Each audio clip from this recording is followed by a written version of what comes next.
Everyone. Hello, Brit, as she's taking a swig. It's Tipsy Tuesday. We're Tipsy back for more Tuesday fun. or Turned Up Tuesday, whatever you want to call it. But regardless, we're going to get tipsy. With you or without you. Yeah, exactly. We would love for it to be with you, but if it's Mhm. just us, that's fine too. So just We saying. have fun regardless. I mean, we'll always have a good time. So we both have a nice glass of wine poured. We're demoing an orange from previous, so that's Yeah, let's lovely. just be blunt. We're recording back-to-back episodes. So if you see the same wine as last weekend, that's where we're at. I try to bullshit it, and then you're just gonna be okay. Truth teller. Yeah, we were just drinking this wine, so we've just kept drinking it. Yeah. Okay, we're not gonna let that bottle go to waste. We go and drink And it's it. growing on us. For It is those growing on us. Actually, first glass went down smooth, and second glass, I think, just as nicely. Yeah, So agreed. it is growing on me. That 6 has grown to some sort of 7, maybe right now for me at this point. Um, Oh, that's good. Okay, so I don't need to do a bunch of disclaimers because this episode is all about Brit. It's our Fun. Turned Up Tuesday. It's get to know Brit and all the things that make Brit sweet and wonderful and cute. You're so Um, sweet. yeah, right from the beginning, it's gonna be so cute. So we did one for me a couple of weeks ago, and hopefully people enjoyed that. But I think how much fun is this episode going to be? Well, of course Obviously. they enjoyed it, obviously. Obviously, it's going to be super fun. So I'm really excited to kind of dig into a little bit more of the nuances of who Brittany Jean Forsyth is. What is she all about, and what is she bringing to the table? Let's Yeah. just I mean, you tell me, girl. do you, yeah, well, we'll see. Do you have anything that you would like to share before we just dive into it, Britt? I mean, don't hold any of this too seriously. Oh, come on. This is going to be full of life lessons and Oh, yeah, right. no. Okay, so why don't we just kick it off as we've done previously? Let's know a little bit more about and Brit and her family and how did it all start? Where did it all start? Yeah. And with whom? So tell us about that. So I'll give you the background of my family. So my parents are both from Saskatchewan. My dad grew up in a ranching family. My mom grew up in a farming family. They live about an hour and a bit away from each other. Met when they were in high school. Fell in love. My mom got a little racy on that one. Got a little dicey. She was dating someone and fell for my dad. Funny enough, she hadn't even kissed this boyfriend. Then she kissed my dad. So my dad was her first kiss. But they Tease. ended up, I know, such a little innocent cutie pootie. Um, and so they met, and my dad was going to university. My mom moved out there, and then came the children. And then we moved to Ottawa because my dad finished his master's in engineering and got his first job in Ottawa. So we moved away from all of our family. But all of my grandparents, cousins, aunt and uncles, they're all out in Saskatchewan, besides one aunt who's out in Calgary. But my dad actually is one on his side, the only one who went to post secondary school. So huge Yay, congrats to my brag. dad. And my dad, if you get to know him, both my parents, I won the lottery with the parents. And the family, I really did. My dad is a brainiac, but he's also loves sports. He's a complex man. He's kind of like that a conjunction of unorthodoxy, you know what I mean? He's a nerd, but he's Yeah, also obsessed with loves it all. yeah, loves it all. He just loves it all. And so because of that, he was the first one who went away for school, saw how important it was and how much it influenced his life. And so that was really important to all of us growing up, which was go get an education, figure out what you want to do. Okay, And Brit, actually, pause, yeah, I'm pause. You're jumping going in. too quickly. There's so many things that we need to unpack in Okay, that, and you're good, go just like ahead. jumping to university. Stop for a second. So we need to do a quick intermission and just say, so we got a country boy meets a Country gal. country girl, and they make some beautiful country babies, Yeah. right? So you have siblings. Yeah, I have an older sister, Rochelle, who's 4 years older, and I have shout out to her. She's not only my sister, well, actually both my siblings, sisters, brother, and best friends. So we're Best friend. very, very, very close family. But yeah, Rochelle's 4 years older, and my brother's a year older, Okay. And Shawnee. Brit and Shawnee, Rochelle and Brit. Yeah. And Brit has some very strong like roots, like country girl Mhm. roots, like that she's held on to like her whole life, and she sees herself as this country girl. Like in all honesty, she thought she was going to eventually be with a country boy, right? Like Yeah, that's yeah, and funny enough, Scott is from a small he town, was from so a I small town, slightly succeeded in that. slightly. But, no, yeah, so growing up, actually, when we were little, my parents, I think just very smartly decided instead of sending us to camps or, like, trying to get rid of us and pay money for it, they would just ship us off to Saskatchewan for, like, a month, month and a half every summer, Brilliant, and so it really was brilliant, brilliant. and so we would spend half the time with my dad's parents and that side, and then we do the other half with my mom's side. And I mean, it was amazing because I think it really bonded us as a family. Like, if we weren't to do that, I don't know how I would have the relationships I do have now with my extended family. But it also was like the most hilarious version of city slickers coming out to like be in the country life. Like, we would get there and there was always these crazy adventures the first day we got there. And like, I have amazing cousins and they're around our same age, my dad's side anyways, and they lived on the same ranch as my grandparents. So like a very common thing is you pass your ranch down to your oldest son. My dad didn't want it, so passed it down to the next one. And he is my Uncle Morley's straight up rancher, has the handlebars and all. And so we would go there and like the first day we would like go out to look at my cousin Mark's cows. And then we'd get like stuck in a slough and we couldn't get out. So we'd have to like What's climb a on top. slew?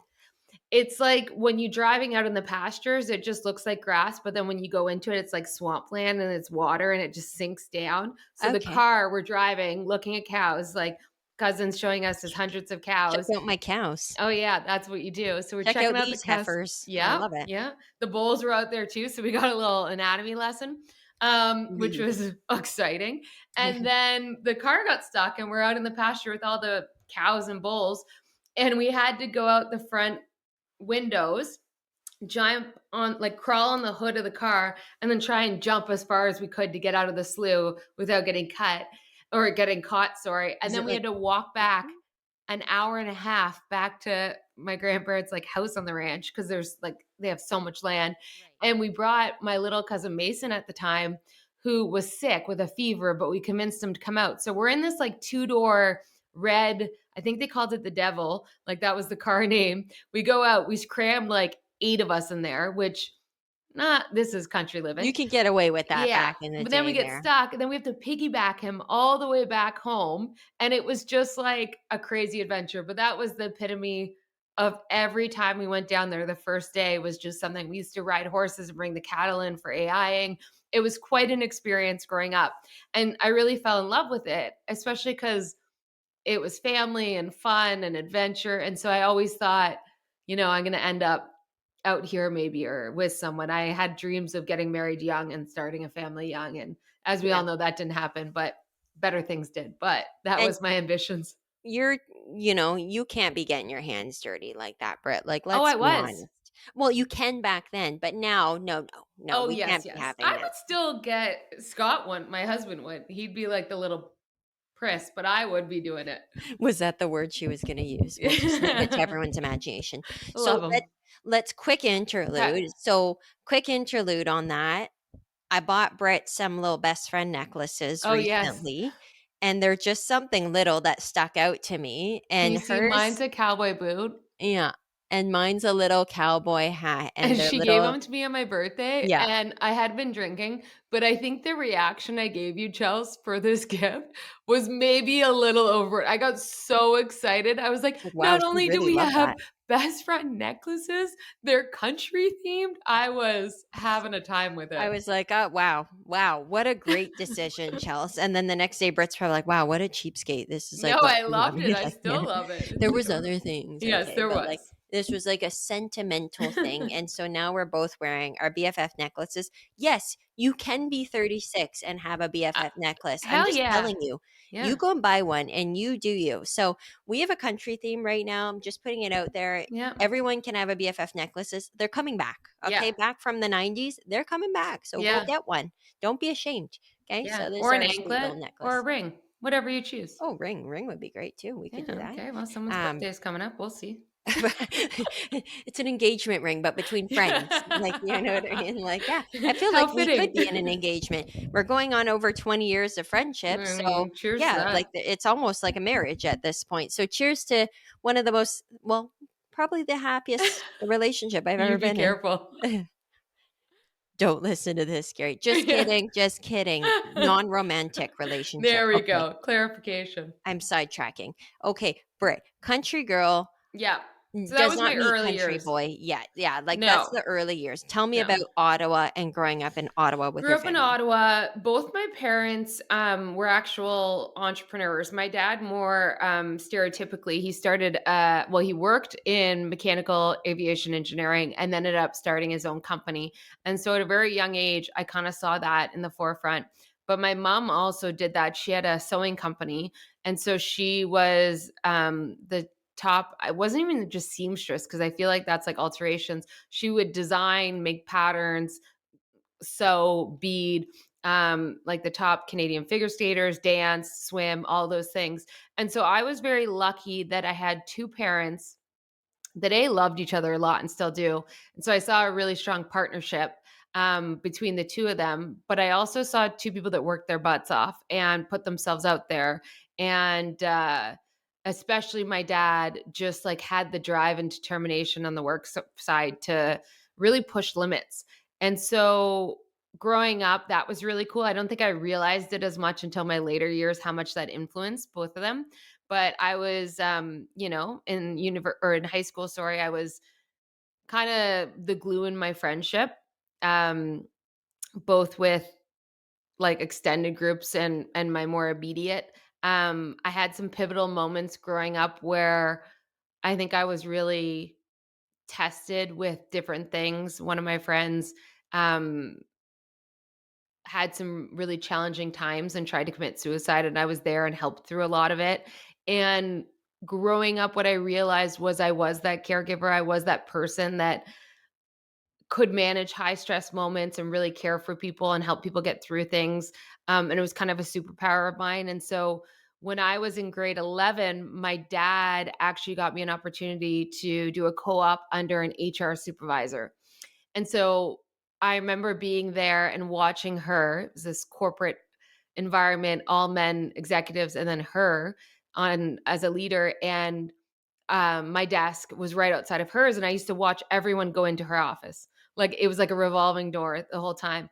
And I remember thinking, I have no idea at the time what like HR is, but I remember thinking, wow, this woman's running the show. Everyone is talking to her. Everyone is in and out of her office. And then I started asking her, like, what do you do? And she's like, well, like, I make business decisions with like people in mind. We try and create an environment where people can thrive. And she started explaining it and some of the things she did. And I was like, oh, I'd be good at that. Like, that's what I do in my life with my friendships. I can handle stress, I can help support. And at that age, I was like, this is what I'm going to do. I'm going to try this. And I say that now, like, oh, so Claire. But really, I was like, I'm going to try this and go to school for this because, once again, going to school was a non negotiable. My dad was like, that's what gave us opportunities. All of us kids had to go to post secondary. And so I was like, okay, I found the thing that I think I could be interested in. But my truth is that I thought I was going to university, then I would meet a guy there, and then I would get married and have kids and not even work. I just thought, I'll do this thing I kind of like. But that wasn't the case because I went to university, didn't meet anyone, ended up enjoying what I was learning. But I kind of think university for me was a farce. Like I learned how to learn. I didn't really learn much context there. It was, You learn um, by doing a lot of those yeah, things. I'd very much. But when I graduated university, I was bartending to help pay for school and everything for about 6 years, and I just wanted to get out of that so bad. I remember thinking, like, I'm working 6 days a week, over 12-hour shifts. I was making great money, but ironically, as we all know, as, like, bartenders and servers, you don't claim all of it, so you have no money on records. I couldn't even buy a car because I couldn't get credit for it. And so I just was so sick of that, and I kept saying, "I wanna find my big girl job." Like, I'm still single, can't find the man of my dreams yet, and so that's kinda out of it, and so I started looking for HR gigs, and I got rejected a few times, And there was this one opportunity where it was so close, and they it was me and one other. I'd been through like 4 rounds, and I remember the CHRO said, you're so great because you're green. We can just do so much and teach you so much. And when I got rejected, the conversation went, you're so great, but you just don't have the experience we need. And I remember Wow. thinking, oh, like, how do you get around this? Like, I'm so great because I'm green, but then that's why I didn't get accepted. And I mean, the universe has amazing ways of working, because about 3 weeks after I got rejected from that, and I mean, I was devastated. I cried for like a week. I really thought I was going to get this job, switch up my life, kind of that next stage. And I didn't. And I took it really hard. And then Shopify came around as an opportunity. And Ooh, it was, Shopify. yeah, it was an office manager role. The description was like book flights, buy bananas for the office. But I was open to shit you not, it was. But I was open to it because I just wanted to build my resume up, because this other one was like, you have no experience.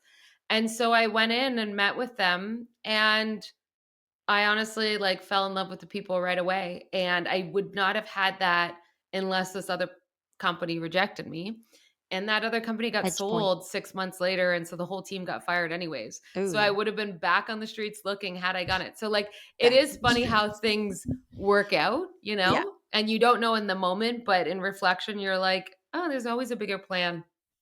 There's always a bigger plan. So you would have been back to the streets. So like, could we say that's potentially an edge point that happened in your life Yeah, because it's a rejection that led to a new opportunity because you moved on? yeah, Hey, and Shopify what an wasn't. opportunity. Like, people love to say, "Oh, Shopify is so great, like, you got that, you must have known." Like, when I got hired at Shopify, they hadn't even gotten a series raise yet. The company was, running off angel funds. It could have gone any which way. I really thought at that point, "I'm gonna get some great experience, but this company probably won't be along that like, around that long." Right. And so I convinced Toby and the other founders, co-founders, to really like take a chance on me. And I asked if I could do some HR work on the side, once again, to build up my resume. Absolutely. But I didn't. It was such a different version, and like, it wasn't even HR role. So unless I got rejected that bad, I don't think I would have taken it, because it wasn't in my class of what I thought I needed to do or deserved. And so it was a reality check of edge point of, you can't get everything. And when you're in university, everyone tells you you're going to graduate and you're going to get the best job. Such bullshit. Boo. Like, you got to work for it and you got to work hard. And so when I got hired there, I started doing little things where I could learn on my own and then build things. I did a culture book, and I did a comp review, and I did, some hiring stuff. And so I was like, okay, now on my resume, I have onboarding, and I have culture, and I have compensation, and I have talent management. But it was like very, very basic, but you stretch it. And then we got our Series A raise, and we went from 20 employees to 40 employees in 6 months. And because of those things that I had done, Toby said, let's take a chance. You're going to do more. You're going to do HR as well. And so I built enough trust out to be able to do that. And that purely was like luck of timing, of being in the right place and having worked my butt off and continuing to get that opportunity. But it's like that year and those first years at Shopify were some of the funnest of my life, because I mean, I ate, slept, breathed Shopify, as you know, but I also, you're young, you could do it all. I could work 12 hours and then still go out for drinks and barely sleep, then get up and do it again. At 36, there's no chance I could do that, even in like my wildest dreams. And so it was good to be young and have all that energy. But it was fun. It was just like everyone got along, hung out, and it really was just a cool moment in time for me. And what would you say, and you've had quite a couple of years at Shopify, like in Yeah. the end before you left Shopify, you were over 10 years, is that Yeah, it was correct? 11 years, and 11. I left when I was it was over 11 years, but I left right before my 31st birthday. And I remember thinking one third of my life was spent at Shopify, which is a crazy ratio of time and just influence of how much that has to do with who you are as a person. Absolutely. And so I want to like dig into Shopify a little bit. What, in your opinion, first off, what would you say was your biggest success and whether it's in your own personal growth or, in success in supporting Shopify as an organization? And then conversely, what was your biggest defeat or biggest challenge? I think success was a personal one, but it benefited Shopify immensely, which was my ability to grow and to take on more. Like, I realize how unique of a story it is to say that some 20-year-old joined a company when they were 20 employees and stayed with the company and ran HR and built the team from the ground up to a company of 10,000 public offering took the like it's just not usually the case, and it's because it's hard to expand as fast as the role is Yeah. expanding. And so what I'm probably the most proud of is that I was able to do that. And by the way, I wasn't always able to do that in a great way, but I the one thing I think about me that's very unique is that I'm obsessed with personal growth and exploration and self-awareness, and I really try not to have an ego. So what types of things did you support for your I personal growth? mean, I've had a coach since day 1. I've had, like, 4 different coaches over my time there, at different stages, different profiles of coaches to help support and grow me. I've had therapists outside of Shopify. I've gone to Harvard to do an executive mini MBA. I've done, mini coaching courses. So, like, anything that I felt like could amplify who I was or a version of myself, I really dug into it. And unlike a lot of people that I've seen in senior roles, I was never afraid to say, I don't know this and I have room to improve. And so I was very much at the mercy of feedback and just awareness of where I really was and then putting the work into it. Um, and then created a strong village around me. But I also like huge kudos to different leaders I had throughout my time. I started with a guy, Russ Jones, who was our CFO, who really took the time to grow me in my early years and was just so high care about it in the right ways. He gave me the real feedback, told me what I was strong at, what I wasn't, and really put more of a business mindset on. And then I reported to Daniel Weinand, who was one of the co-founders, amazing, creative, unique thinker who really pushed my boundaries, and made me think in a whole new way. And then I spent, I mean, all of that time, but really the last 7 or 8 years reporting into Toby, who is purely one of the smartest men I've ever met. Like he just, you can't not try to be better around him because he's so inspiring with his own progression and growth. And so I was very lucky to be surrounded by such amazing influencers in my life, starting with my parents, as I said, and siblings and that, to then having the right opportunities in the work setting to really drive it as well. And you like even just from the small things, I remember as you were working and in your earlier years and throughout your career at Shopify, you were reading books from various Always, yeah. leaders. You were always listening to podcasts. You were always I in the remember know. I remember I had this one moment, this epiphany moment for me, where growing up, I always thought that creativity, like people that were smart or creative, like just got it. Like it was like a light bulb moment. You know how like all the visuals, it's like, oh, you don't, then all of a sudden the light bulb turns on and you got it. And I never had that. I was like, it takes so much more. I don't get it. And we were at this exec offsite and we were talking about creativity and how you get there and how you create, like innovate something new. And we were talking about the act of information acquisition. And so how important is it to acquire more and more information? And what you're doing as you acquire more information is you're putting new nodes of context in your brain. And over time, as you acquire more and more, you create more circuits and more connections between those different nodes of information. And really, what creativity is by collecting enough context and information that connects, that you form a new connection that hasn't been there. And Okay. when I realized that that was creativity, I got obsessed and I still am obsessed about being so curious and being so open to new information that's tangent so that it will create new inferences, that I will get a new connection and go, "Oh my gosh, we haven't thought of that." But like rarely is an innovative piece just all solely by one person. It never is. It's about a team of people, whether they're a team that we think of today or just a legacy of connecting different pieces of information that then creates the system of our thinking that then creates the new output. And so that Mhm. was so pivotal for me because I mean, how does that not inspire you to read more, to obtain more context, to want to? Because that's the linchpin. Has everyone told you that you should write a book? A lot of people have, but I'm afraid of it. No. You should totally do it, and it should be fun and inspiring and all the things that are you, but, like, all the things that people don't expect from a young, beautiful, You're successful sweet. woman. I think, like, people, like, have these ideas of what they think success is, but I think that you surprise a lot of people. Yeah, and I mean, listen, when I I'll be very vulnerable here. When I was at the peak of success in Shopify's time, we took the company public. I was standing on the podium ringing the bell to bring Shopify public, and it was one of the coolest moments in my life.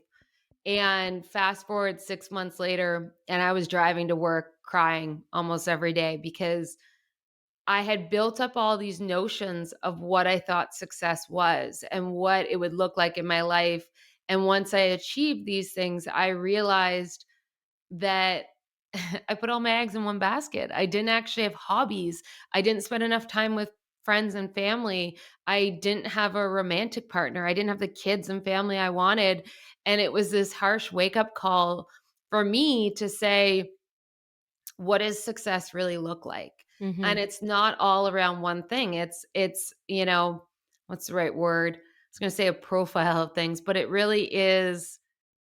Like a complement of many Yeah, different it's a factors. storybook. It's all the chapters in combination, not just one. And I was focusing on one. And at that point, I started doing a lot of personal growth and work around what I wanted in life, what I was shying away from because listen, like I said, I think in an earlier podcast, our brains are so flippin' smart. Like I was so afraid of some personal things that I had to deal with and work through to be in a romantic relationship. And because of that, I would ignore it all and spend so much time at work because it felt good and I could be good at it. And I would tell myself, you're just doing what you should be doing, working. All these young men would do it, it'd be great. And that's true. And you're avoiding something that's really hard and painful. So Mhm. how do you start to explore that at the same time? And I did, and like one of the really cool things that happened about that is I met my husband and I did so much work myself before I met him and I was ready for it. And now we're figuring out how we're going to have a family. And personally, I've done so much growth and development on that side that I never thought maybe I needed to do that I did. Um, and through that, I decided to leave Shopify and explore other things, which I'm doing now. And I'm at an interesting spot right now where I feel probably the happiest I've ever been in my life and the most satisfied across the board. But Mhm. I'm also a little bored because I'm not getting that same That drive that I once had. spice So, like, and yeah. yeah, there's something still missing that I'm exploring. But I will say that, it Just takes wait till work. you have a Everything kid. takes work. I know, eh? Just Kids are busy. and then you'll be like, "I can't accept anything else right now. I don't I have can't the wait for time." that day, but who That's gonna knows, be so right? exciting.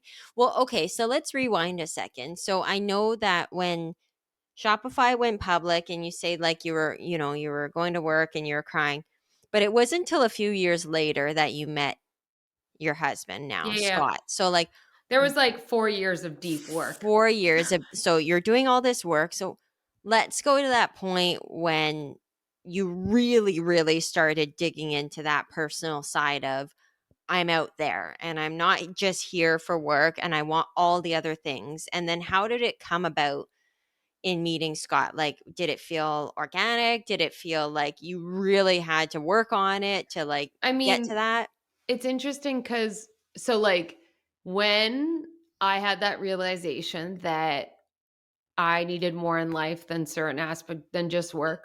I remember thinking everyone who introduces me goes, "This is Brittany. She works at Shopify and does this." And I hated that That was like your because identity. it was my full identity. And I always felt like saying, "Yes, but I'm so much more." And I was lonely and I was sad. I'd get home from like, that's just a reality. I chose a bunch of these things. I did this, but I was sad and lonely and was not fulfilled personally. And was overfulfilled on the work side, which allowed me to ignore the personal side. Right. And so I started doing a lot of work. And one of the cool things you realize is that everything you learn and grow and the tools you build for your toolbox, they overlap in all areas of life. So some of the work I developed about myself and Shopify, I was able to pull over personally. And then there was like a bunch of things I needed to figure out and pull back. I thought about leaving for a bit then and decided that I didn't want to. I wanted to work through it and learn about myself and keep doing what I loved in Shopify. And so I did that. And I mean, I would go on dates and do all that stuff, but I never really was willing to put myself out there. And I was never willing to tell anyone I went on a date with, what I really did. I was so worried about it's so fucked up. So worried about their fragile ego, if I'm Mm, being honest. So like yeah. dates I would go on, they'd be like, "What are you doing?" I'd be like, "Oh, I do HR at a tech company." Meanwhile, I'm an executive at the fastest growing company in Canada. Like it's a little bit different, but I didn't want to say that because I thought they're going to be intimidated and that won't work. And Male so fragility. it's just bullshit though, because when I met Scott, I remember thinking to myself, I'm putting myself out there. And I actually came back from a trip and decided I'm going to put myself out there and like go on a bunch of dates. So I signed up for all the dating apps and Yes. I wrote in all of my profiles, chief talent officer at Shopify. Like I was completely honest about everything. And I remember thinking, whoever is going to go on dates with me is going to know exactly. And I'm being honest. I'm being who I am. I built up enough confidence and trust in who I was that whether I got rejected, different things that I was working on, I was going to be okay with. So I lined up 4 dates, as you know, and I was like talking to all these 4 guys, and I was like, okay, I had my spot, moon room, right by the house. It was like a block from where I was living, so it was perfect. I knew the bartenders there, so I'd cover. And Scott was the most persistent, so I went out on my first date with him, and it was really good. It was really cute. We ended the date with a kiss, and I remember walking back to the house and thinking, I can't go on dates with anyone else. Like, I don't want to do that. Like, I just want to see where this goes. And so I slept on it and Katie was living with me at the time. We Put talked a all lot your about eggs it. in. Yeah. Yeah, I was like, that's not who I am. And I mean, obviously, it was a really good first date, or else I wouldn't have thought that. But I ended up canceling all the other ones and just continued to see where it went with Scott. And the truth is, like, it was easy. It was hard because I was dealing with my own shit that I had to work through. And it continues to be hard because you never lose that. You're always working yourself, and the things we have to work on don't just disappear. But it's always been easy. Like, it should be easy. It Mhm. should feel right, and I think that once you work on yourself the most, the coolest thing that I've learned is that, like, in every relationship, there's 2 "I's" and there's a "we." And I have I as Brittany, Scott has I as him, and then we have we together, and that's the bonus. And I think we do a good job of that. I mean, we're not perfect, no one is, and we have struggles, but we have a hell of a lot of fun, and I love him a shit ton. And now I think that we have that under lock. I'm kind of like, okay, I want to explore some work things again. And I am, but I want to do more. And I Yeah. don't know what that is yet, but yeah, I want more. You want more. So in terms Look how of red I am. This is a hard conversation for you're me. just like blotching out right now. I love it. In the hot seat. Amazing. Yeah. So when you want more on like on the personal side, on like Well, I the really want a work, like baby. I want to expand our he families. wants a That's baby, yeah, people. that is in my vision board. So everyone cross your fingers for us that that all happens. But um, I mean, work wise, I miss the days where you're so deep in something that you forget to eat lunch. And then, like, I haven't had that in a long time. And Yeah. so I want to be so intrigued and curious about something that I get lost in it.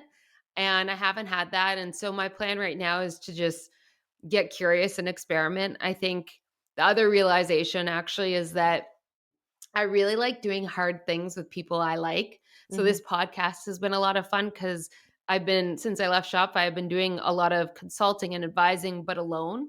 Mhm. And this is probably the first thing I've done with people. And I'm like, it's so much more fun when you get to do Yeah. things with people, So true. especially when you really like the people. So I don't know. I need to think more about that. But I So believe in the universe. Things will show up when they're meant to, and you just got to take risk. And like that's not something I've one thing I'm really good at is taking a leap. So I'll take the leap when it's ready. Oh, I have no doubt about that, and I completely agree. Universe dictates and things come along when you're ready to have those Yeah. things. And bad things, good things, whatever. Yeah. Like when you're ready to accept those things. So what could possible things be that like pique your interest, that are things that will give you that kind of work drive, that feeling back? Like, okay, we've got the podcast, this is fun. Yeah, sometimes it feels like work because we have to put in time, we have to put in effort, but I think we both get growth and drive out of it, but it's different. So Yeah. like for you, what is that other thing you think? Like I what don't could it know. be? I really don't know. I really don't know. There's a few things I'm looking into, and wake up and have crazy ideas. Like I almost went back to get my master's in psychology to understand it more because I like how humans work. Cool. But then I was like, like I never want to be a psychiatrist. So like, what am I really You doing? just Like I want to can read learn to books, yeah. learn. So I don't know, That's but like fun. I think that that's maybe the art of truly exploring next steps in one's life is to understand what you truly enjoy, what pressures you're putting on yourself because of external factors. Like, for example, when I left Shopify, I remember a bunch of people were like, "You're going to join a board." And I was like, "Yeah, I'm going to join a board." And I've had a few opportunities and talked to a few people, and I haven't done it because what I realized is I don't know if I actually want to join a board. I think I want to join a board because of the ego in me that says, "Oh, I'm on this board and I do this." And it's like validation to the outside world. Whereas what I'm really trying to do is say, like, fuck that. What do I want to do that brings true impact, happiness, growth to myself? And what do I want, my imprint on a select few or the world to be? Love And it. I don't know. I'm But exploring it. but you are on a board. You're on Boys and Yeah, yeah, Girls yeah. Club. But I mean, like, I kind of thought my next I'm going to phase join was the going to board. be Like like 4 or 5 boards. Like, I was going to be a board member at places. yeah. And I mean, what I realized is like, I could be a board member if I really love the company and the founder. But if I don't want to be. Like, Yeah. that just isn't interesting to me. So I'm just really taking time to listen to myself and explore what really matters to me and not get mixed up in the noisiness of the outside world, which I think is so easy to do. So, for anyone who is listening to the podcast, Brittany's looking for some sort of fun, new, intriguing Yeah. opportunity that's going to spark joy for her, that's going to give her that juju, that Yeah. je ne sais quoi, that kind of drive and like that thrill and that energy. And hey, if you want me and Britt to come on some sort of podcast world tour, we're up for it. Okay. I'm just letting you know I'm volunteering us. We can do that. Yeah. But otherwise, let Britt know if you have any particular thoughts or suggestions or Yeah. opportunities that you think are going to just like be it for her and like look how much impact she can have for Yeah. you or your organization. Like God knows, like the sky's the limit, obviously.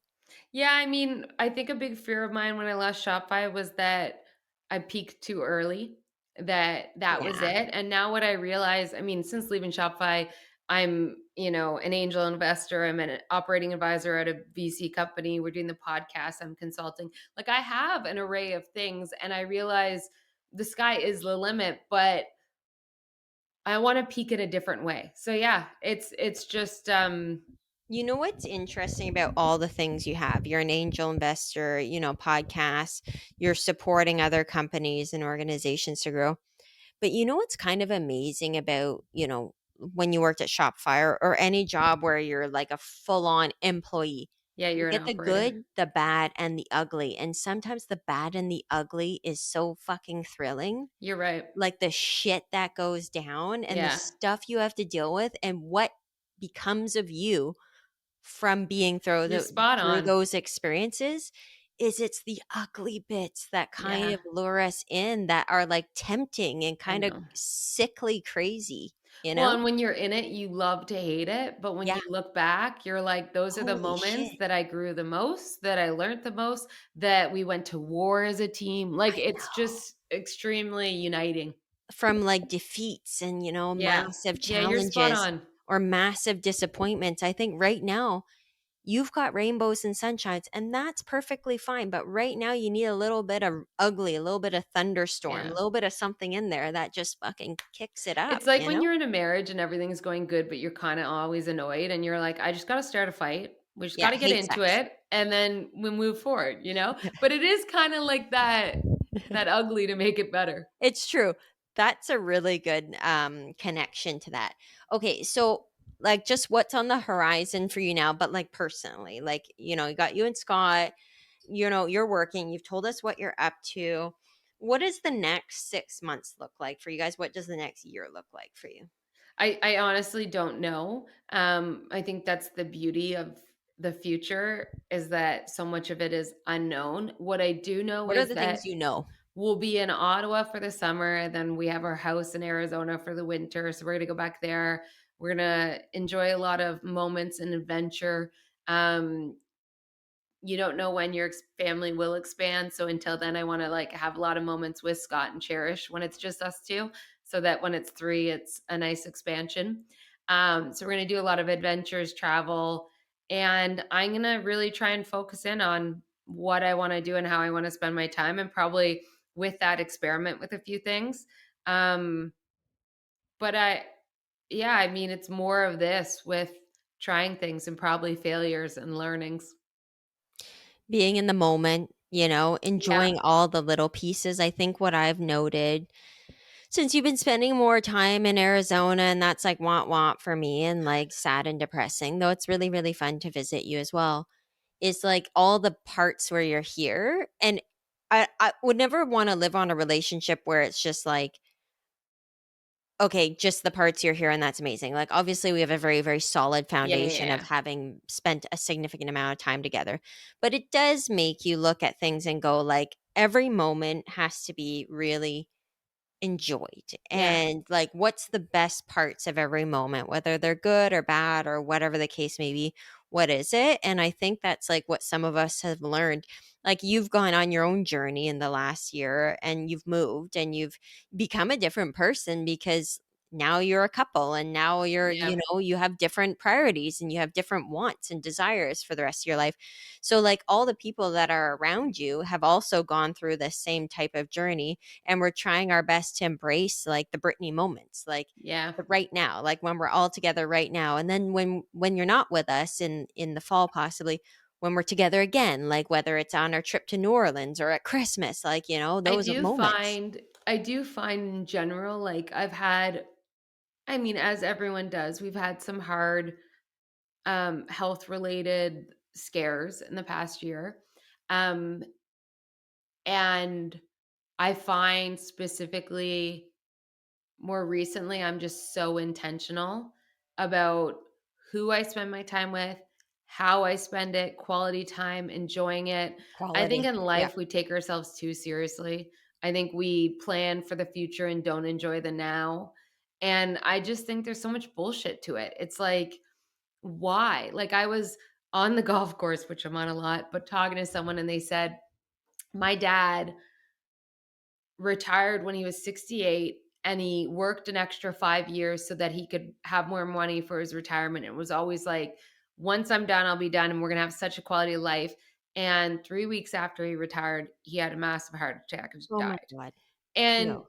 like, just horrible, right? But what you realize is when you push off life, like, you're the only one suffering, and Yeah. it's not like it's gonna all be easy breezy, as you just said. I think actually the pain is part of the beauty. It's part of us being humans and riding the highs and lows and experiencing it all. But I think that being present, being in it, being intentional, being aware, it's like those are some of the most beautiful things about being a human and really enjoying life. So I try and practice that. I really do. Um, I think that's important. I think that's a really important lesson that a lot of people need to think about. And I'm not sure who you're talking to in like the demographic, their demographic and their father's demographic, but a lot of what we saw from our parents or our grandparents, that was the case. It was Yeah. a grind, grind, grind, grind, grind, work more, and then for folks like who've been spending their whole life focusing just on work, what do you do when the work is done I too? know, Like, and, like, what is there? obviously, I caveat this with, like, I sit in such a privileged fucking position to be able to say, like, "Oh, I don't need to work 5 days a week and do all these things." And so I realize that, and I realize it's different for everyone. Um, I mean, when I started at Shopify, my salary was 28K a year. Like, I grinded, and I grinded at different points, and, I will still grind again, but I think that that perspective of holding it all of what, like, I hope that I'm able to achieve a balance of personal impact and growth Mhm. while also being satisfied with the relationships around me in moments. And I mean, that's aspirational and probably something I'll always work on, but that's where I want to have the right mix. Do it No, and I all. I Don't think over that focus. I think that's super important, and I think that that's a good takeaway for a lot of people. Nothing happened just on its own. Like, you made things happen for you, and I think a lot of people's draw to you is going to be like, "Amazing, Brittany, Shopify." And you're like, "No, there's so many other things to me, and it's not just Shopify." But you put in so much hard work to get to the position where you are. And yeah, you're very blessed to sit in the position you are now, but it's like you said, it wasn't for not having all the blood, sweat, and tears, and lots of tears, like, Yeah. a lot of difficult times to get to where you are. And sometimes, yeah, you got lucky with a tech company that just, Yeah. it was the one, you know what I mean? It Luck was that creates the little unicorn. opportunity and then you It show up. 100%. And you showed up, and you Yeah. showed up hard. And now you'll show up in the next stage of what you're doing in your life, whether it's work related, consulting, parenting, Yeah. wifing. You're being a wife, you're being, a homemaker. So Wow. exciting. For there's a little shout out to someone. uh, I brought like a baked pie, good, we call it the Nora cake, so maybe there's a multi shout out, but it's a really really yummy plum cake that Nora makes, and I got the recipe, so I brought it to my friend's birthday because at my birthday we always eat it at the end of the night. And so I brought it to my other friend Pat's birthday, and Shay was there, and I came out and he goes, "You bake?" And I go, "Shay, sometimes you just got to put on the apron." And he goes, he loved it. And he goes, "That's going to be your next podcast topic." And I was like, "Fuck off." But I was like, "It's hilarious." Baking with Brit. Sometimes, yeah, right? Sometimes you just got to put on the apron. But yeah, So here we are, Brit. yeah, a little Are there overtime. No, I love it though, because there's so many good things to dig into, but are there any particular takeaways or like parting kind of words you want to leave with our listeners that is so Brit? Or like, it could be a word, it could be like, a quote, it could be just a word of advice. Like, So what would it be? my two words for the majority of the past 15 years that ground me, and I've never said these out loud, and Ooh. if Deb ever listens, she'll laugh at this, but it's bold and brave. I think if I can impart anything, be a little bolder, like be a little braver, take the risk. It's not all going to be perfect, nor should it be. Um, but I think that if you can be bold and brave in those moments of uncertainty, I think you'll be better off for it. And I think it's really hard, but it's aspirational. And I know that it served me well. Um, it's a scary world out there, but it's a fun one. So ride the waves, you know? Ride the waves. So, on those really inspirational words from my best friend, Britt, and I You're know so you're all sweet. jealous because she's my best friend and she's not your best friend, unless some of you are listening. Of course, you can have her too. Um, I think we should close off the podcast on those lovely words. And thank you so much, Britt, for sitting for our little Great interview today. interviewer. You're Well, I wonderful. try. I'm the next Jenny Jones, whatever. Ricky Lake, so to Yeah. speak, or Maury, if we can get some We don't need DNA to get to tests. that level. Let's get some paternity tests on here, and I'll be the next Maury Povich. But anyways, um, this was super lovely, and we're learning lots from you, Britt. And I Mm, know you're always learning lots and loving you to pieces. love you too. And signing off, and your friends at More People, More More Problems. problems. Like us. Like us and subscribe.